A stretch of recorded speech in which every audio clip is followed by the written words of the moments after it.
Gloire à Jésus. Je vous salue frères et sœurs en Christ et soyez bénis. Que la grâce de Dieu soit abondante sur la vie de chaque personne. Et que Dieu nous fasse comprendre sa parole au nom de Jésus. Prenons le livre d'Apocalypse, le chapitre 12, le verset 9 à 11. Le message apothème. Comment l'Église peut-elle vaincre les esprits impurs? Apocalypse chapitre 12, verset 9 à 11. Le livre d'Apocalypse est appelé aussi la révélation de Jean. Le dernier livre de la Bible. Si on a trouvé, je vais lire. Apocalypse chapitre 12, verset 9 à 11. Et il fut précipité, le grand dragon, le serpent ancien, appelé le diable et Satan, celui qui séduit toute la terre. Il fut précipité sur la terre et ses anges furent précipités avec lui. Et j'entendis dans le ciel une voix forte qui disait: maintenant le salut est arrivé et la puissance et le règne de notre Dieu et l'autorité de son Christ, car il a été précipité l'accusateur de nos frères, celui qui les accusait devant notre Dieu jour et nuit. Ils l'ont vaincu à cause du sang de l'agneau et à cause de la parole de leur témoignage, et ils n'ont pas aimé leur vie jusqu'à craindre la mort. Gloire à Jésus. Alors, et comment l'Église peut-elle vaincre les esprits impurs? Le mot comment, c'est la stratégie. Et l'Église, c'est la personne à qui habite le Saint-Esprit, l'ensemble de ces personnes aussi. Donc tu es concerné par cette parole. Alors vaincre, ici on fait allusion à un combat spirituel, avoir la victoire sur les esprits impurs qui n'ont plus de relation avec Dieu. Ils sont nos ennemis. Alléluia. Alors ici, il faut connaître l'ennemi. Pour le vaincre, il faut connaître l'identité de l'ennemi. Voilà l'identité de notre ennemi, le diable s'est révélé. Sa pièce d'identité, on peut dire carte internationale d'identité. Parce qu'il couvre toute la terre. Son nom, son prénom, vous voyez, sa fonction, surtout, oui, ce qu'il fait, sa profession. Donc au verset 9, nous allons découvrir. Pour connaître l'ennemi, il faut le connaître, il faut savoir ce qu'il fait pour pouvoir le vaincre. Au verset 9, la Bible dit: il fut précipité le grand dragon, le serpent ancien. Voilà ces deux prénoms. Il s'appelle le diable. Son nom c'est Satan. Il y avait plusieurs de ses anges. Il n'est pas seul. Un tiers d'anges. Ce sont des milliards d'esprits impurs. Alléluia. Et sa fonction ici, oui, il faut d'abord découvrir sa profession. Il séduit toute la terre. Alléluia. Et sa fonction, il nous accuse jour et nuit devant Dieu. Alléluia. Ici, dans le verset 9, ici, il séduit toute la terre. La terre, c'est l'humanité, c'est les êtres humains. Voilà, c'est ce qu'il faut comprendre ici. Alors, la séduction, c'est aveugler l'intelligence des humains. Ils sont qui deviennent incrédules. L'évangile n'a plus de place dans leur cœur. C'est ce qu'on constate sur la terre. Prenons tous les continents du monde. Vous voyez, l'évangile n'arrive pas. Et nos parents adorent des eaux, des fleuves. Ils ont même dans leur maison des chambres où ils invoquent les esprits impurs. Ils sont aveuglés, ils sont frappés par l'aveuglement de ces esprits impurs. Alléluia. C'est ce qui explique toutes ces choses. Le malheur de la terre, c'est ici que ça a commencé. Il s'agit d'un combat spirituel qui a été engagé, une lutte engagée contre ces esprits-là. Alléluia. Et en fonction de cela, la Bible encore va nous dire, oui, la fonction de cet esprit impur, l'accusateur. Il nous accuse jour et nuit. Pendant que toi tu es ici, le mal que tu fais, ton dossier sale est devant la face de Dieu. On dit, c'est tient devant la face de Dieu jour et nuit. Il est découvert. Tu sais maintenant ce qu'il fait. Tu sais que si tu poses une action mauvaise sur la terre, ton dossier sale est devant le Seigneur. Donc, qu'est-ce qu'il faut faire pour le vaincre? Il faut te repentir. Nous avons à nous repentir à tout temps, nous dit la Bible.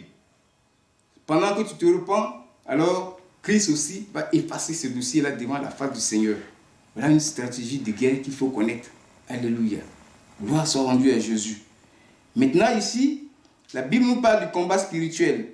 Ils l'ont vaincu à cause de la parole, de leur témoignage, à cause du sang de Jésus. Ici, il y a deux armes spirituelles importantes qu'il faut connaître. Le sang de Jésus nous parle de l'âme de Christ. L'âme de Christ nous parle du royaume de Dieu. Le royaume de Dieu ne consiste pas en parole, mais en puissance. Donc c'est la puissance de Dieu. Le sang de Dieu, c'est l'onction de Dieu. Et la parole de leur témoignage. Les 2/3 d'anges sont restés fidèles à Christ. Ils ont témoigné. C'est Christ qui est notre Dieu. C'est Christ qui nous a créés. C'est Christ qui nous fait du bien. Vous voyez, quand Dieu fait quelque chose de bon pour toi, tu rends le témoignage. C'est une puissance qui se dégage. C'est l'évangile. Tu rends un témoignage. Donc la parole de témoignage aussi est très importante dans la vie d'un enfant de Dieu. Et les messages que nous donnons doivent sortir de la parole de Dieu. Christ est donc, oui, la parole de Dieu. L'Écriture parle de Christ. Le personnage principal de la Bible, c'est Christ.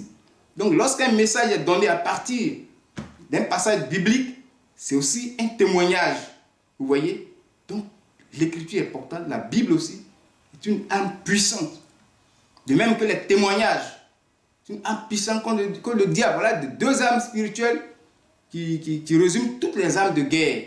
L'onction de Dieu, la parole de Dieu, le témoignage. Alléluia. Il faut toujours, bien aimé, être vigilant. Nous sommes dans un combat, c'est le combat spirituel. On fait allusion à une armée. L'armée céleste de Dieu. Ce sont les 2/3 d'anges qui sont restés avec Dieu. C'est pourquoi Dieu est tout puissant. Il a pris 1/3, il est puissant. Vous voyez, la toute puissance de Dieu. L'armée, ça suppose toujours un chef de guerre. L'archange Michel est le chef de l'armée terrestre, l'armée céleste de Dieu. Et en cela, bien aimé, on dit, ils ont craint. Ils ont la crainte de la mort, ils ont la crainte du mal. C'est 2/3 d'anges. C'est la crainte, il faut avoir la crainte de Dieu. Et l'ange est un camp autour de toi. Alléluia. C'est l'ange Michel qui dépêche un ange pour camper autour de toi parce que tu as la crainte de Dieu. Il faut avoir peur de la colère de Dieu. C'est avoir peur de faire le mal. Gloire à Jésus. Il faut aussi, bien aimé, respecter ce qui est consacré à Dieu. Ça, c'est la crainte de Dieu. Les enfants de Dieu sont consacrés à Dieu. Il faut qu'il y ait le respect entre les enfants de Dieu. Alléluia. Il faut respecter les instruments, oui, qui servent à Dieu, dans la maison de Dieu. Les instruments de musique. Quand tu vas à la maison avec, fais attention avec. Alléluia. Gloire soit rendue à Jésus. Il faut respecter aussi les cultes, les heures qui sont consacrées à Dieu. Chez nous, c'est lundi, jeudi et samedi. Alors, il faut donc avoir ces armes. Comment obtenir ces armes-là pour vaincre l'ennemi? Les armes ne sont pas sur le marché. Pour avoir les armes spirituelles pour vaincre l'ennemi, bien aimé frère et sœur, c'est le culte qu'il faut suivre. C'est pendant que tu es au culte, tu es en train de t'armer puissamment. C'est pourquoi il ne faut jamais permettre à l'ennemi, oui, un avantage. Si tu ne viens pas au culte, c'est un avantage que l'ennemi prend. S'il n'y a pas de culte, l'ennemi a un avantage sur nous. Nous avons vu, pendant ces périodes, des attaques terribles, des décès.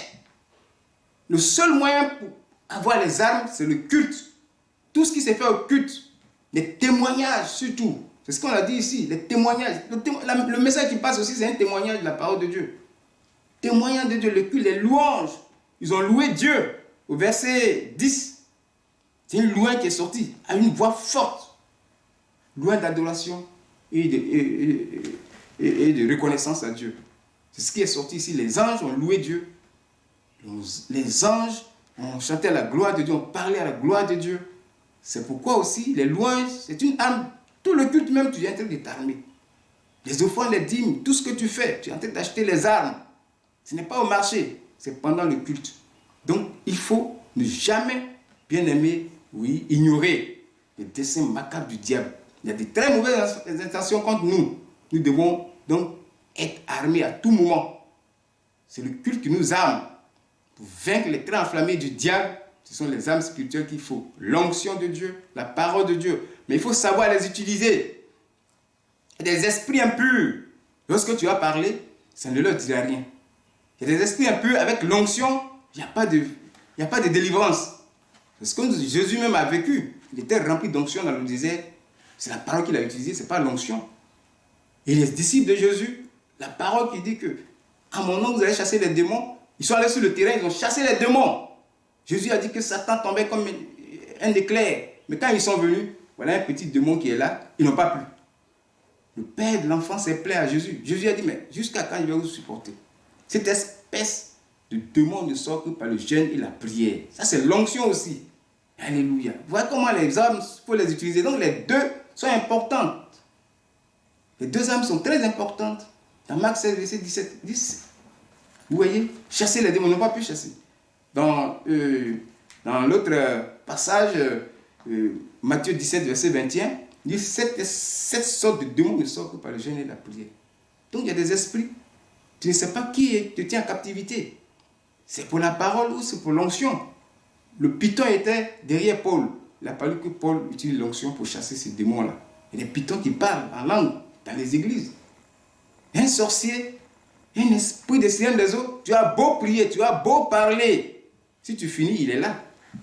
Pour lui, c'est l'onction. La sorcellerie, c'est l'onction. Seigneur des eaux, c'est l'onction. Ils sont avec nous, c'est l'onction, la puissance de Dieu. Donc, c'est ce qui est valable. Bien-aimés, c'est ce que j'avais à vous dire.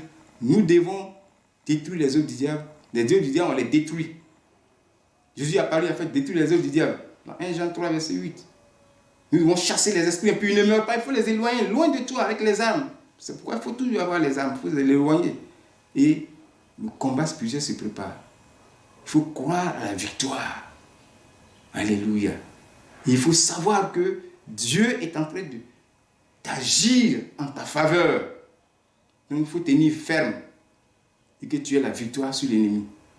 Que le nom du Seigneur soit glorifié à travers cette parole.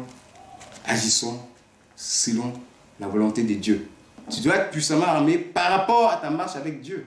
Si tu marches mal avec Christ, tu es désarmé. Si tu marches bien avec Christ, tu es puissamment armé. Et que le nom de Dieu soit glorifié. C'est ce que j'ai à vous dire au nom de Jésus. Amen.